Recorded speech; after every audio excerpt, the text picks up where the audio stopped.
Seeing it Seeing as it is the second Wednesday of the month at 3:30 in the Post Meridian, I call this meeting of the Rental Housing Advisory Board to order. May we have a roll call, please? Margie Davy. Here. Katrina DeGroot. Here. Danny Garcia. Here. Steve Herman. Here. Todd Hutchison. Linda Javaltis. Here. Timothy Ertz. Here. We'll move on then to item C of the agenda, citizen statements. Seeing as there are no citizens present to make statements at this time, I suggest we move to item D, approval of the minutes from the October 9th, 2019 meeting of this board. I would move to accept as written. Second. Any discussion? All in favor of approving the minutes as written, say aye. Aye. Aye. Aye. All opposed? Any abstentions? Motion passes 6-0.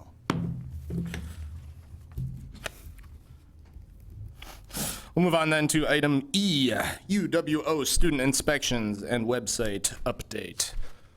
We have no representatives of the campus community here. Mr. Girardi? What we have for that, we left it on the agenda. We didn't know if anyone had contact with them. We have not, so we haven't heard anything. Last we heard was they were going to do some rental hub or something like lacrosse, and someone else did. Yeah, We haven't heard anything, rent so we college pads. thought we'd leave it out there to see if anyone else had. Okay. I also have not heard anything. I did reach out, but I did not get a response that was directly related. I did some research into that website, or I looked at it, and it does provide listings for housing, and there's also the opportunity for tenants to review or rate landlords, and there's a policy on the website that I think if there's 3 credible complaints against a landlord, they will be removed from the listings. I also know that UWO is entitled to a portion, some amount of money, depending on, the number of students that rent places via this website or through this website. That's one concern I have, especially as it pertains to the notion that the website is a replacement for like a real tenants association. It is not. There's extremely limited interaction potential between tenants, as well as, other than the complaint function, like no real opportunity to take action against problem landlords. And furthermore, I did notice that landlords can sponsor, like pay the website to have their listings move to the top, Google style. I don't know to what extent their ability or willingness to pay the website interacts with the potential that they might be taken off for complaints. So that's another concern I have, is that problem landlords will buy their way back in, or as we see now, reincorporate under a different LLC name and repost in that function. So if I understood you correctly, what you saw in there was that they can have essentially paid advertising or paid placement. Correct. And that the university itself basically has an incentive to encourage students to go to this website. Right, and that was the justification coming out of the student government, based on my reading about it in the student paper, was that the potential for revenue generation for the university was a major thing that pushed this. But I do question its efficacy or value as a true tenant resource, as opposed to just another way to advertise. Well, it sounds like maybe we should continue to pursue our Plan A if this was Plan B, right? I would think so. I mean, they're not mutually exclusive. They can coexist, but the website definitely doesn't fulfill the function of a tenant organization in any real respect. And our email blast that we had discussed several months ago that did not go out yet could still be beneficial to the students. Absolutely. While leases, usually come up in the fall or late summer for most of the college area rentals. Right. Like there's no time. Forming a tenant association isn't necessarily time sensitive, especially as it can carry on into the future. Is there any other questions or discussion on item E pertaining to inspections and website? We'll keep that on the agenda and attempt to get Ms. Newman here at a future meeting. Very good. With that, then, I believe we'll move on to item F, inspection update. So I'll fill in for Casey. We did have the 9 inspections. I think that was out of 120 or 30, so we might be a little bit better than the 5% on that one. 53 violations and very close to the 6 violations per inspection, again with the 5.8. All relatively the same: smoke seal detectors, guardrails, handrails, electrical, those types of things. And John, what area of the city were we doing this round? What part of the city? I want to say it was from Doty Street East and 20th Ave North. Okay. Somewhere in that kind of chunk, maybe up to 9th. I'm not, can't remember how far we got Okay. on that one. So on the south side. South side though? Yeah. Okay. The month before we were. Are they mostly mostly two-family housing? Right, yeah. Apartments? Yeah, single or 2. yeah. Single, okay. Mhm. It's very interesting how it stays consistent across the city, isn't it? Yeah. Does. The response rate up on the northeast side was even higher though, a month or two ago. Mhm. So that was, The response rate was, but the violations remained about the same. you are Yep. correct, yes. You know, and also notice the apartment association continues to promote the idea that inspection numbers are low because people are afraid of the city in their house. And they continue to share information from this Colorado-based group called Renters Have Rights Too, which formed in opposition to a specific inspection ordinance in, I believe it's called Federal Heights, Colorado, or something like that, which is, to begin, that their ordinance is much different than Oshkosh's and did include some, what I would call problematic portions in terms of tenant privacy and stuff like that. But I know that the apartment association has been in contact with this group for a long time, and Renters Have Rights Too posted something about, oh, look at the city of Oshkosh and these low numbers. Clearly the government's overreaching and people don't want the government in their house kind of thing, which then the apartment association shared. So it's just this sort of a artificial confirmation scheme. They have an outside agency tell a falsehood and then use it as proof to continue bashing the ordinance, it would seem. Which is also disheartening considering I was pretty sure that the apartment association position at this point was that it's not a violation of rights. So,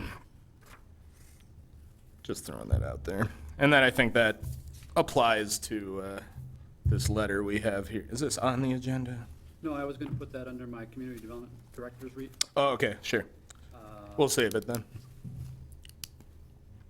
If that's okay for anyone. Any questions for Mr. Zarate on inspections? And just to clarify, I was actually just looking through the packet. The map is on there where we sent that out. Okay. Yeah. Very good. So it was a little further north than I thought, but it's still south side.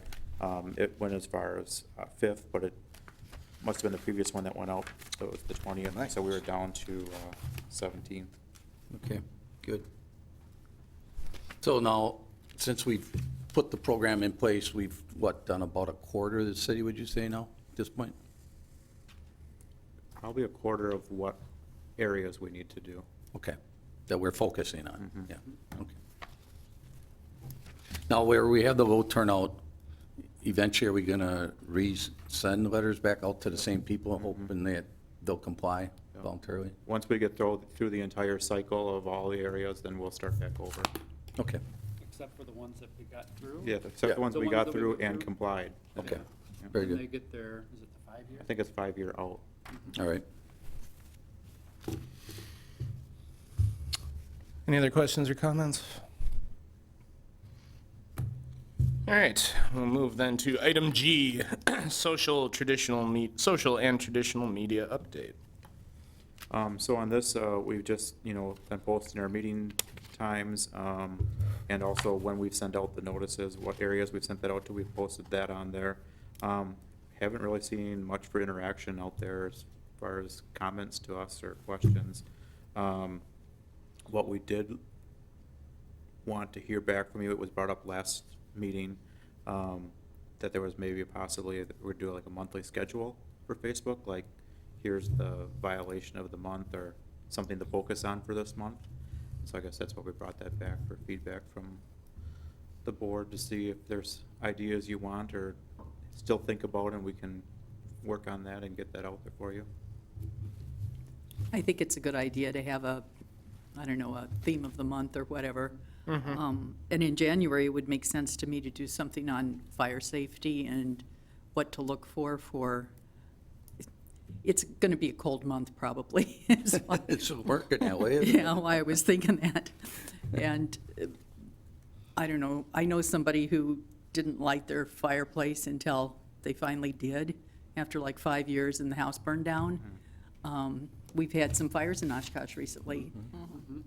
It might be wise to at least make some kind of information there available. I don't know, I assume the fire department probably has some stuff we Yeah, could borrow we from. can get information, it's just a matter of what we want to put in there. But yeah, we Yeah. could definitely get the information out there.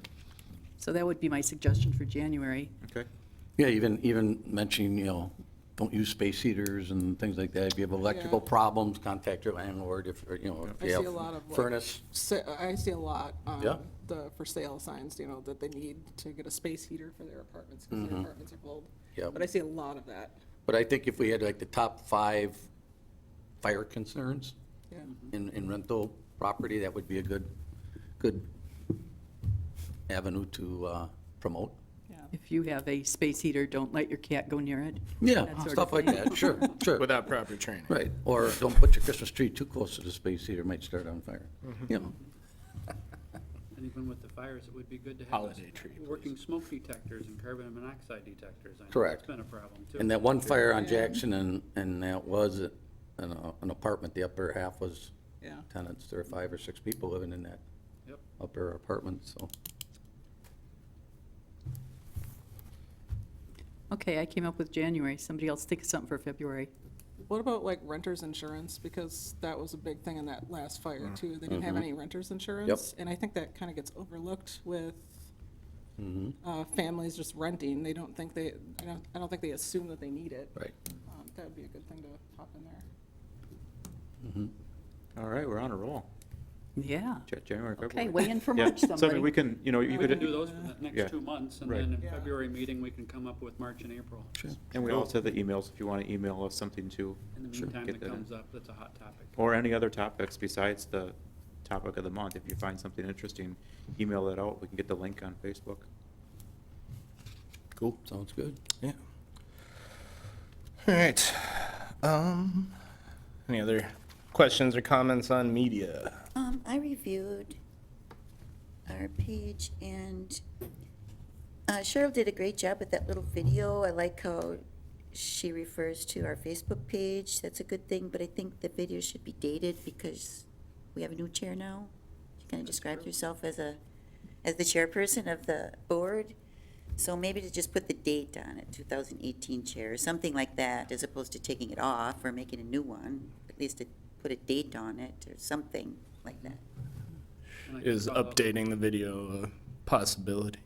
Yes, I will check with media services and see what their plan for updating those, because you're not the only chairman that's changed over the last year, so Fair enough. we usually tap for that type of thing. Right.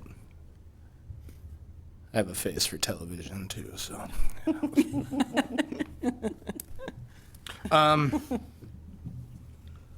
Any other comments on media?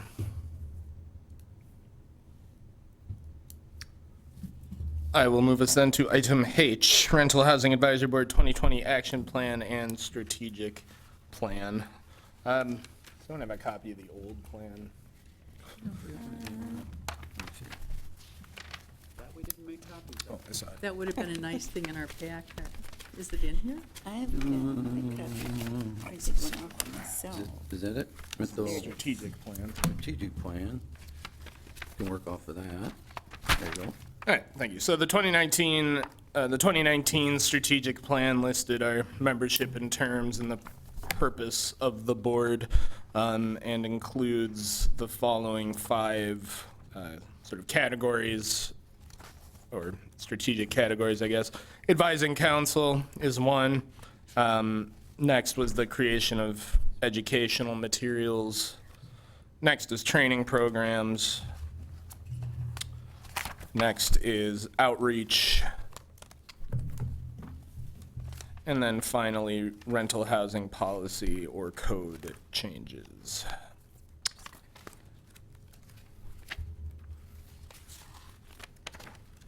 Should I repeat those, or?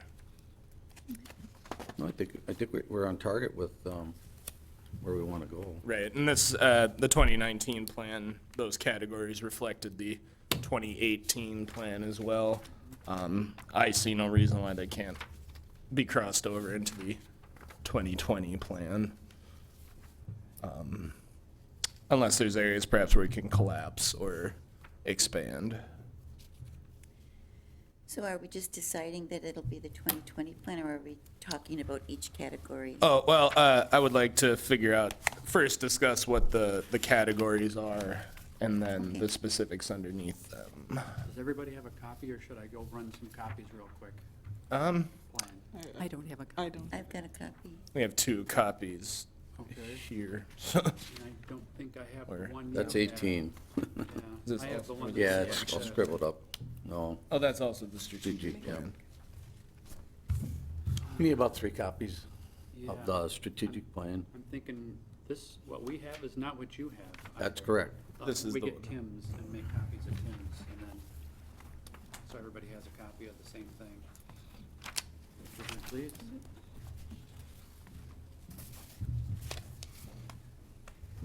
Then maybe I could just go over my community development director's update, and then we can come back to that when she's. Sure, so we'll table item H for the time being and move to item I, the Community Development Director's update. Mr. Davis. Yes, thank you. The city is undertaking a planning study called Impediments to Fair Housing Plan, an analysis of impediments to fair housing plan, and a Community Development Block Grant 2020 to 2024 consolidated plan.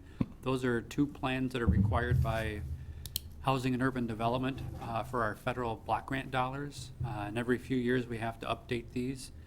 We've hired a firm out of Pittsburgh, Pennsylvania, who's done, I want to say, 50 or 60 of these plans around the country. And they started earlier this summer with some interviews.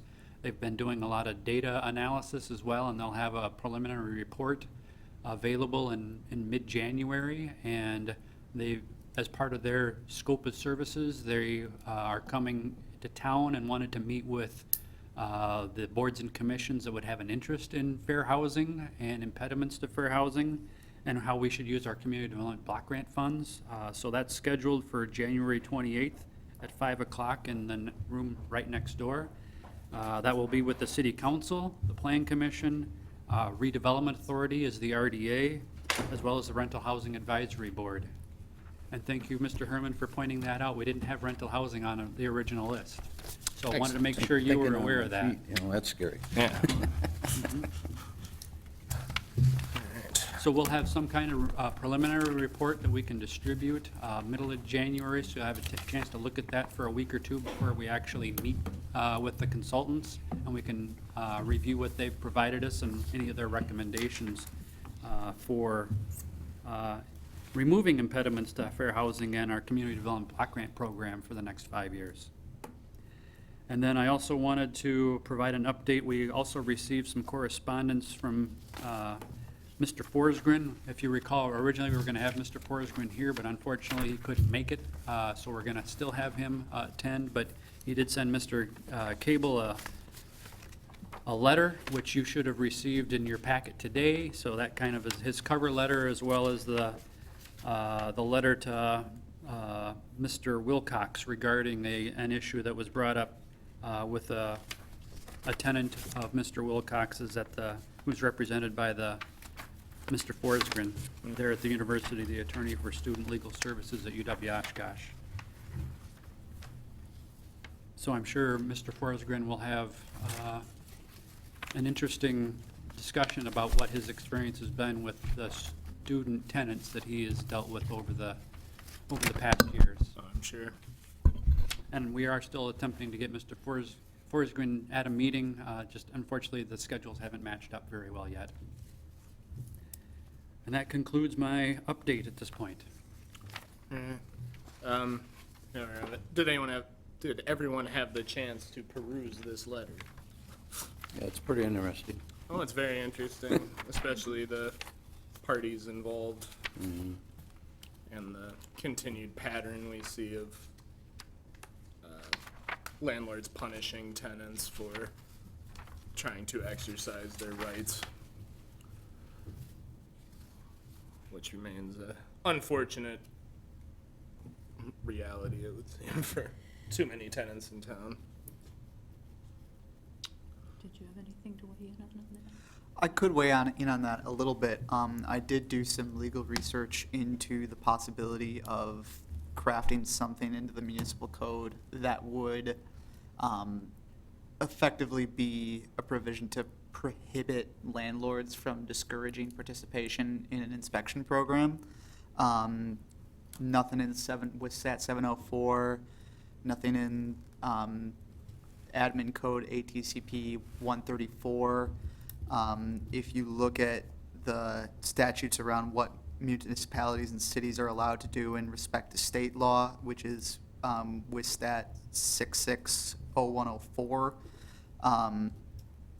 that governs municipal landlord-tenant law restrictions. There's nothing in there that would prohibit that. So one thing we could suggest to the council would be law changes that would make it so that landlords weren't allowed to discourage tenants from participating in such a program. So there's nothing in the state law which prohibits such a regulation now. Not right now, no. Until they find out we want to. Yeah, right? I would suggest we put that on our agenda for February, so it's not on the agenda today, but we can put it on there for a discussion item for providing direction to the advisory board or staff regarding that as a follow-up.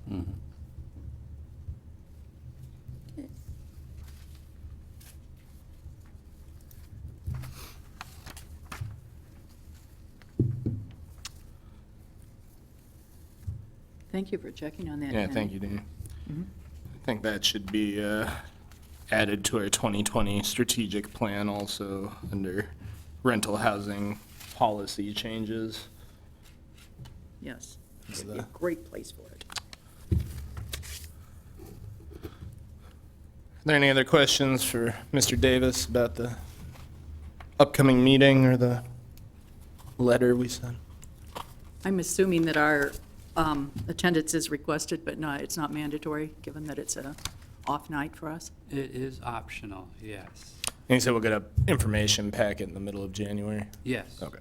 And we'll post it in case we do have a quorum of any of the bodies that are invited. Excellent.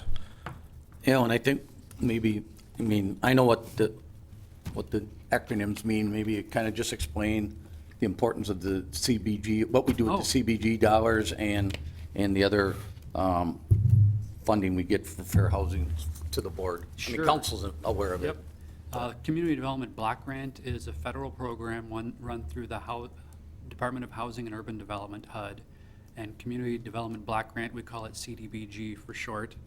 And they provide us grant funds through the city for a number of low and moderate income activities to benefit low and moderate income households. Number one, it's a housing rehabilitation program, so we've used that over the past years to loan money typically to people to rehabilitate their owner-occupied structure. We typically will do siding, windows, roofs, electrical systems, plumbing systems. Emergency repairs of furnaces and water heaters for some Yep. people that just don't have the money to do that. Yep. That's the bulk of the money that we spend on that. We also allocate some funds for rental rehabilitation, and that takes a landlord that wants to make that investment, but then they have to promise to rent to low and moderate income households. That's not quite as, we don't spend as much money in there as I would like, actually. We have no problem spending the owner occupied, the rental. We can't get enough landlords to participate because there is that income limit then for all their tenants for a period of 10 or 15 years, depending on how much money they borrow. These are borrowed funds. These are all loans that eventually have to be repaid. Typically, they're done with the owner occupied when they no longer own the house. So either they sell it, or in some cases, they actually die and then the estate sells it. So it never has to be repaid as long as you own the property. Then we do spend some money on blight elimination, and that's where we will acquire and demolish some blighted properties around the city. And then, last but not least, Public Services Program, and that's a program where we solicit typically social service type agencies for programs that they'd like to offer to low and moderate income households. We've funded pantries, the Literacy Council, Clarity Care, our own senior center for some activities that benefit low and moderate income households for health, welfare, and safety. Education, I think, can you think of any others that we've funded in the last year or two that, Fair housing. fair housing, yes. And typically the city, the United Way, and the Community Foundation put together a review panel, and we solicit applications from the agencies. We have about $110,000 to $120,000 that we can distribute. And the committee meets and reviews the applications and makes those decisions. They're usually for a year program, and then we do it again with the next round of block grant funds. And then the last bit of money we use for HUD is to pay for some of the city's staff time to run the programs. So we used to get more than $1 million. When I first started, it had gotten down to into the $600,000 range, and now it's slowly crept up to about $800,000 a year. So we don't get as much as we used to, but we also get a little more than we used to. So it's kind of creeping back up. We still have more needs out there than we can possibly meet, and we've also, so the city council has actually taken some TIF funds that we can keep the TIF districts open an extra year. And we've put some money into that account, and we call that the Healthy Neighborhoods Initiative. That's a program that doesn't have the same HUD rules, but is very similar to the program in that we do a lot of owner-occupied rehabilitation. We can also do the rental programs as well. And we're starting some new programs this next year. One would be a development incentive for contractors to build new houses in our established neighborhoods on existing lots. Typically, where we've acquired and demolished a blighted property, we'll offer that up, and this is actually an incentive rather than for the neighbor to buy it and just mow it forever. We'd like to see an actual house rebuilt on the property, so we're putting together an incentive program for builders or buyers to construct a new house on those properties. We also are starting a code compliance program so that when Mr. Zarati's staff finds some properties that are out of compliance with housing or property maintenance code, typically we'll go through the whole procedure. Sometimes the judge says you shall do that, but unfortunately the property owner doesn't have the funds to do that. So we're going to offer them the 0% deferred interest loan to do the code compliance as well. And hopefully we can take care of sort of the code compliance issues that we have around the city. And then last but not least, if there's any historic rehabilitations in our many historic districts, the city's looking at helping those property owners fund their rehabilitations with historic rehabilitation as the goal. So if they're rehabbing their porch or their siding or their windows, if they need extra funds to make that rehabilitation consistent with the National Park Service or the State Historical Society's requirements for a contributing structure, we'll give them the 0% deferred interest loan as well. And as long as they own the house, they won't have to repay it. So That's 3 new programs the council just approved last night out of the HNI program. And the Community Development Block Grant is always operating in the background because we've had that program growing for 20 or 30 years. And are there conditions put on anything? For example, if they're installing a new furnace, I assume it can't be coal burning and you're hoping it's energy efficient, right? Are there conditions that say you have to meet certain criteria? I don't think that there are criteria for that, like an efficiency thing, and most of the, I think, any appliance, for that matter, any appliance that's out there is probably gonna be, you know, energy efficient. You know, I don't know that in my 18 years in the city and another 10 on top of that before, I don't think I've ever seen a coal-fired anything. So, installed, yeah. Good. But anything that is installed, it does have to meet any code that's, you know, out there. We make sure that it complies with code. You can't just put whatever in. So Yeah. it complies with code, but there's no incentive to make it greener. Correct. With 1 and 2 family homes, we have to follow the state's uniform dwelling code. I'm not even sure we can make a requirement that exceeds the uniform We dwelling can't. code. So And that that's would pretty because much- of the money or just in general? Just in general, I mean, the state said this is the code for 1 and 2 family homes throughout the state. I haven't heard of anybody being able to vary from that. No, you haven't. There isn't any variation from that. Interesting. Okay, thank you. Can you tell us what the redevelopment authority does? Did you just? The redevelopment authority is a separate body from the city council. They were created a few years ago so that the city could acquire blighted properties and not hold the city liable for any environmental issues, and they could also accept donations, and they can apply for grants separate from the city, so we can almost double dip. So there's a lot of reasons why we created the redevelopment authority. They are appointed by the mayor and confirmed by the city council, and they meet every other month as well, I think. So they have the final decision on the RDA goes through the council for acquisitions, because that takes money from the council to do the acquisitions. When it comes to the disposition, they can sell or dispose of the land that the RDA owns, because they are an independent body from the council for that purposes. So typically, the 1 and 2 family homes that we acquire are blighted, and by statute, only an RDA can acquire a blighted property. The city council can't even do that. So RDA acquires it, we'll do a demolition and offer it for sale, and then the RDA decides when to sell it. And sometimes they've leased that land for redevelopment. In some cases, they've let neighborhood associations put community gardens on them. But they are the owner of the blighted properties. So those properties on South Main Street, the scattered sites that, for redevelopment, even Marion Road, that was all owned by the redevelopment authority. Technically not the city council, but the redevelopment authority. So if anybody's gonna be liable for environmental contamination, it would be the RDA and not the city. That's my Interesting. quick 3-minute version of the RDA and what they do. Thank you. You're welcome. All right. Move on then to item J. Hold on. Were we done with our action plan? Oh, my bad, sorry.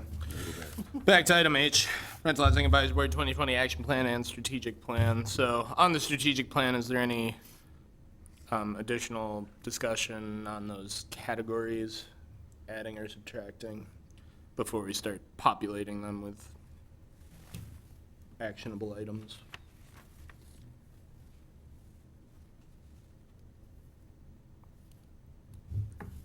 I don't see any changes on the strategic plan itself. Does anyone else? No. Do we know, does UW Extension do that Rent Smart program? As far as I far as I know, they know, do. but given the upheaval in the UW system as of late, I'm not Sure, they even put the class on, but they might still have it on, okay. so. It's mean- worth Going on investigating now. anyway. They're having one at the library. It was last Saturday and then this Saturday. Excellent. Okay, good. I do have a bit of information. The state of the city, I'm told, will be March 9th coming up. And I know you guys had a table and displays and brochures at the last State of the City, so if you want to do that again, March 9th is when we'd have to have 1 or 2 people there available. Is that a Monday? That is a Monday. Okay. That's under the outreach section, so yeah, State of the City, I like the farmer's market. We get And a lot of Andrea's good- going to apply for that this year, right? Okay. I think perhaps trying more outreach with neighborhood associations would be beneficial. A lot of members of associations have like expressed concern for the quality of rental housing in their areas and things like that, and some of the strife that comes along with that. So I think, especially in terms of actionable items, looking into the future, it'd be useful to get some viewpoints from those folks, perhaps. Just to chime in on that piece, I think probably 10 times per year, the neighborhood associations get together, and oftentimes you could reach a majority of neighborhood association representatives at that meeting, and then they could always invite people to their individual neighborhood association meetings as well. So Okay. I'd suggest perhaps you contact Pam Reuter at Greater Oshkosh Healthy Neighborhoods and maybe see what kind of agenda she has for the next, in 2020, when you'd want to talk to the neighborhood associations in general, and she'd know when the other neighborhood associations would be meeting as well. Okay. I can contact her. I'll do that. So that would be added to the outreach section? I think so. Neighborhood associations? And additionally, under outreach, in my like quarterly chair meetings, it's become kind of apparent to me that there's perhaps areas of overlap between our work and some of the other boards and commissions, or at least, if not overlap, but like additional ideas or input that we can take to make decisions. So I'm thinking like all those boards whose names I can't remember right now, but I think it's useful to talk to some of the other boards and commissions to find areas of mutual interest. Well, and some of us serve on different boards too. Margie, obviously, is on the Sustainability Board. You know, I think there's a lot of crossover when it comes to boards and commissions, good information. Don Lord reached out to me. He wants me to speak at an apartment association, one of their meetings after first year, so I'll be probably attending February, March, somewhere in there. And will that be representing yourself as a council person or Well, as I'll be the house- representing basically the city, you know, as a whole. When I talk to them, I always talk to John first or someone to get some statistics of, you know, apartment violations and what are our top ones and what are we focusing on as a city with our apartment people. And so I would tie in this group. All your many facets, right? Oh, yeah, sure. Yes, yes. Can we put the fair housing Yeah. plan under outreach as well? Sure.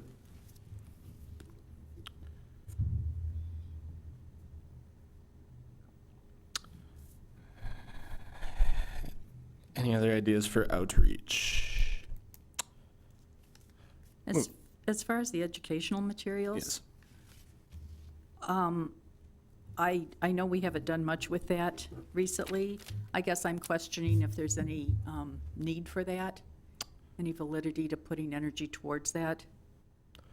Obviously, we're doing things on social media, but do we know if the brochures that we've generated in the past have been useful to anybody? Do we, Lots of people take them at at like the farmers market and markets and stuff? stuff, yeah. Is there anything additional that's needed there, or do we just need to maybe reprint some stuff? I think a lot of the information we have on the program, like the inspection program, as well as the mini Wisconsin Way brochure from the state, those are popular items. So I think we should continue producing those. I was gonna ask if there's, you know, we had initially had taken some to the senior center and the library, and I don't think we followed up to see if those were taken or if we need to put more out there. I think we need to develop some sort of system, maybe a quarterly system, where we drop them off and kind of tally if they're picked up by folks. So maybe we ought to develop something like that. I like that idea. And as a volunteer group, anybody who would want to volunteer for that could do it. I wouldn't mind. I There we mean, go. that's fine with me, but, you know, if we could just kind of develop something, and somebody else can take it up when I may not be here, I don't know.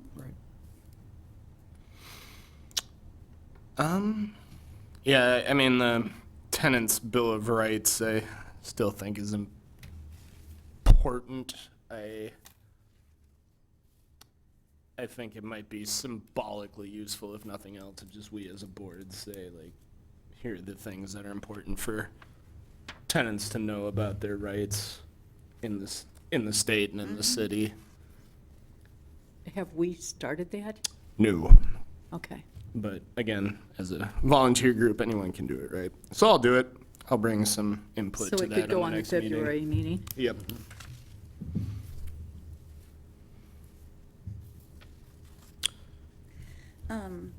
I have a question. Does any of these pamphlets, the rental housing inspection program, do they go out when the letters go out? Yep. Yes. So this goes out with the letter? Yep. Great.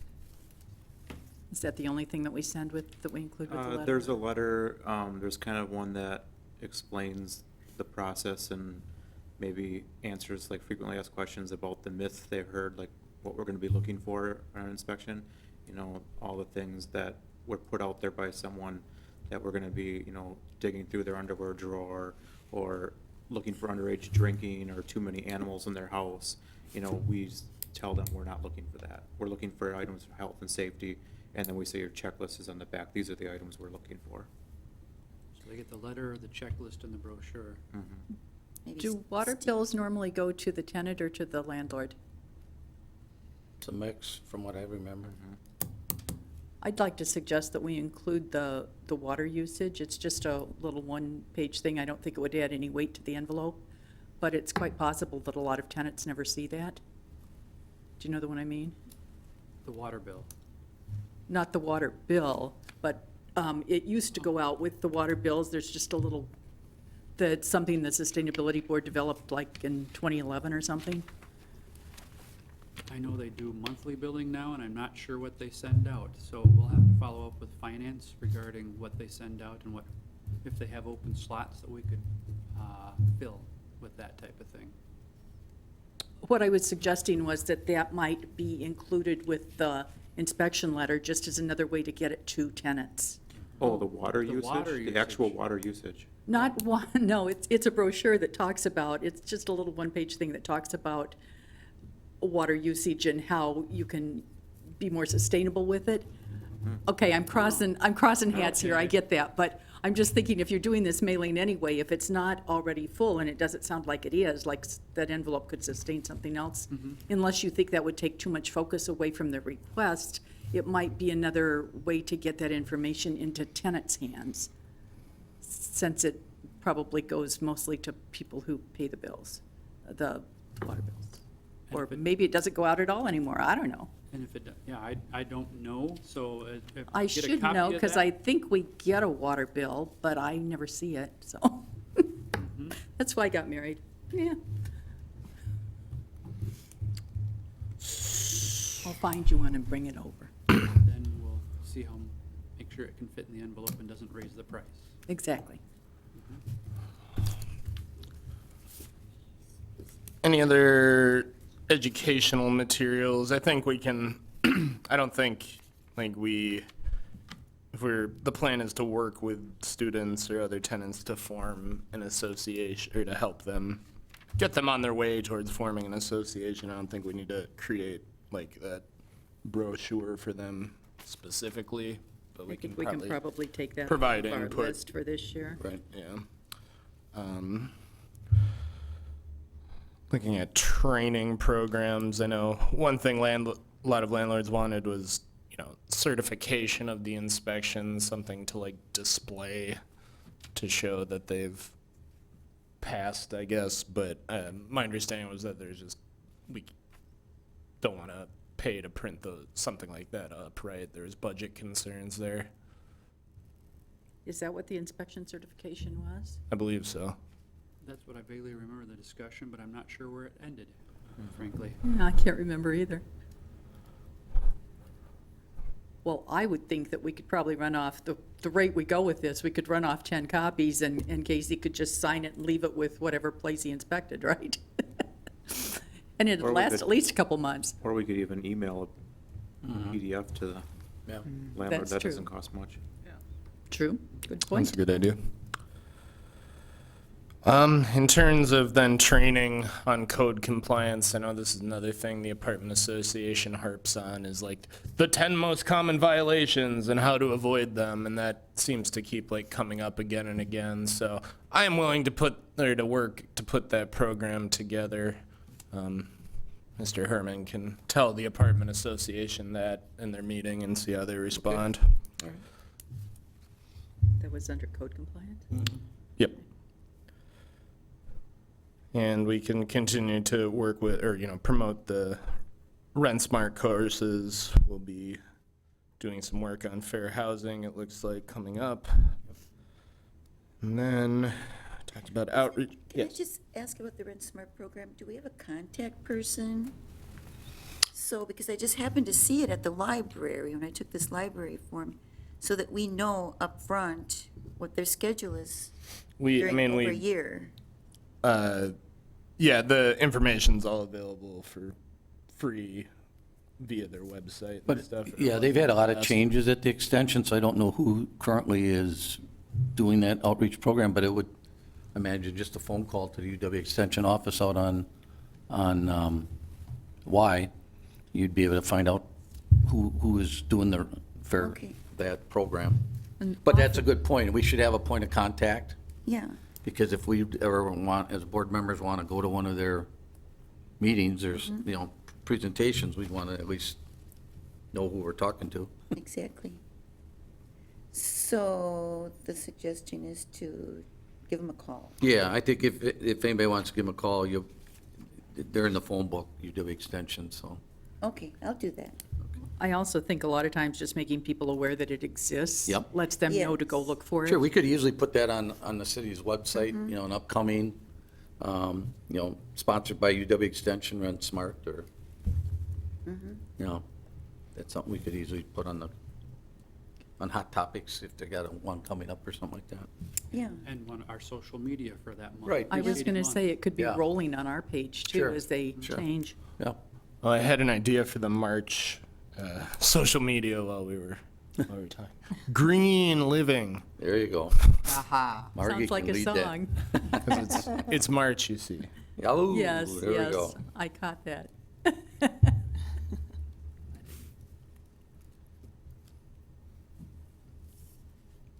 I guess April can be rain related. Yeah, probably will be. snow, Snow, blizzard. snow still. How to deal with flooded basements. Hopefully not.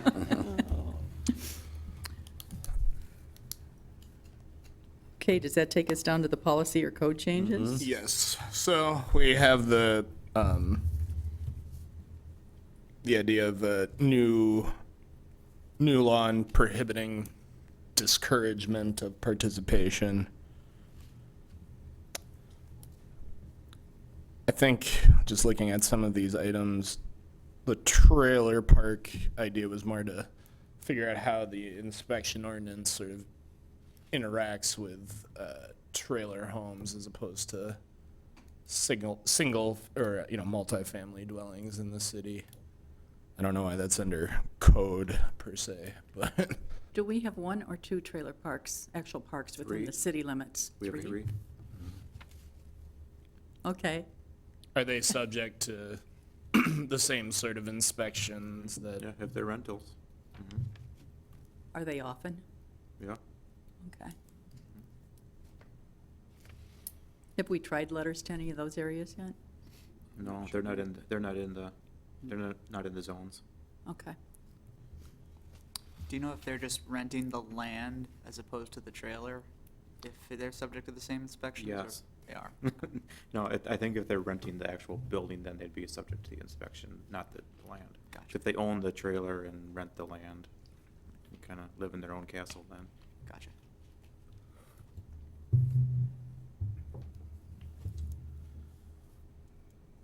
And then again, I think like tenant association workshop will continue to work with the UWO students as they requested, or anyone else, in order to help provide resources or direction towards doing that. But I'm not really sure that belongs under policy. that's my changes, thought right? too. That might be more outreach.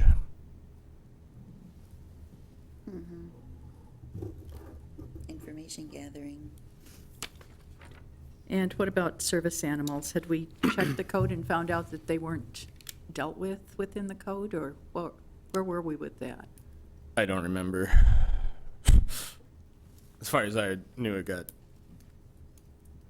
I remember a past board member just sort of dismissed it under the auspices that it was already like clarified in state law. I think there's something in the state law about service animals. Yeah.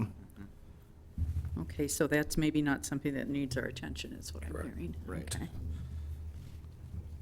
And then, what would we put if we're intending to work on the trailer parks issue? That might be more outreach, I think, depending on what we decide are, workable issues. Does that Yeah, I make guess sense? I don't really recall why we had that on here, what we plan to do with that as far as, Then I think mediation is still a good goal.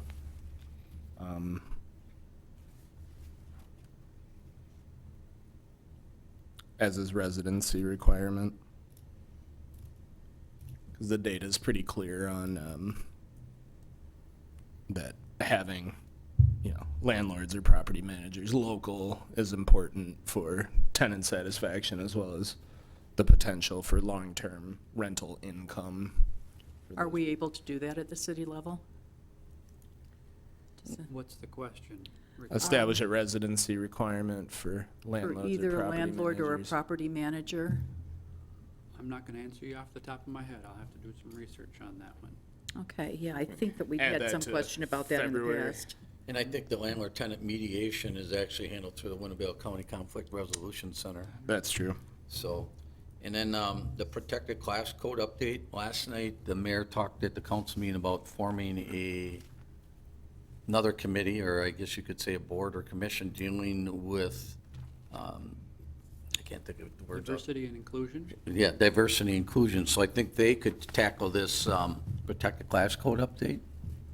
I mean, we know it by statute, it already says you cannot discriminate, based on all the different things that are in there.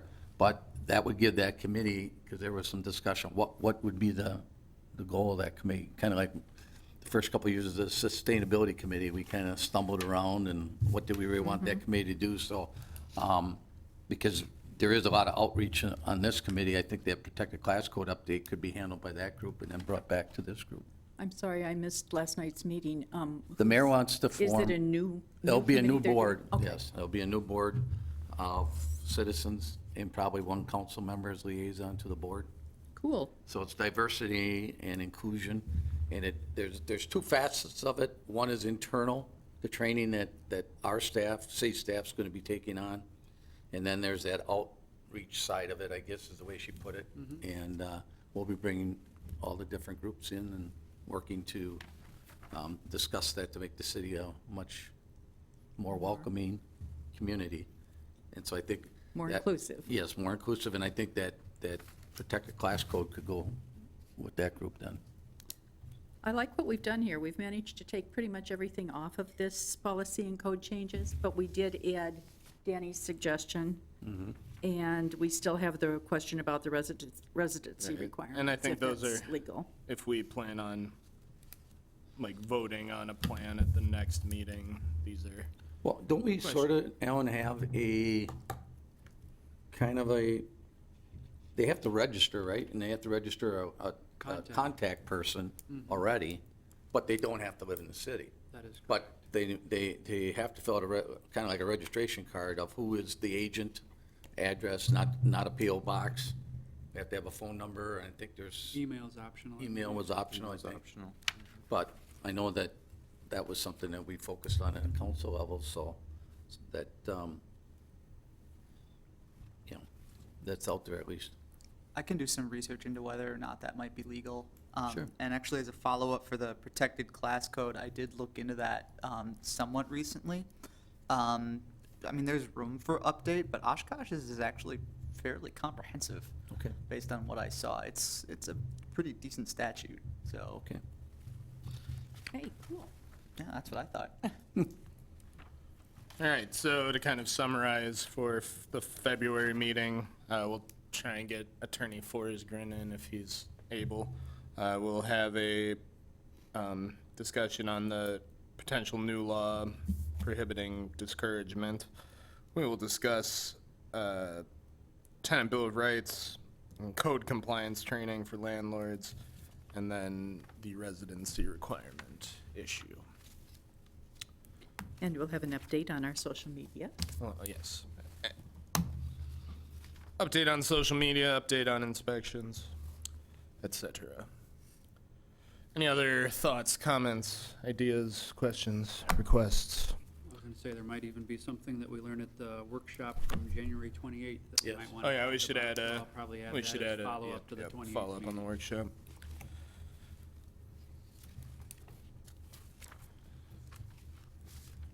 Any other discussion on this point? That brings us to the end of the agenda. I would entertain a motion to adjourn. So moved. Second?